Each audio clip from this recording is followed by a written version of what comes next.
guys, today I'm going to show you how you can turn off voice assistant on Android. So first open settings, then go to the Google section and swipe down to the settings for Google Apps. Now select the search assistant and voice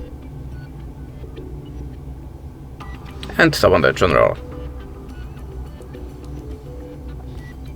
Sorry, we have to open the Google Assistant.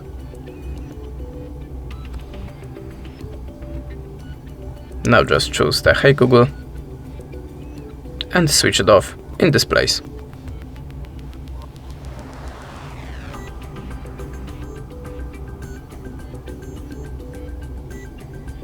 After that, go to the general again and just switch off the Google Assistant in this place.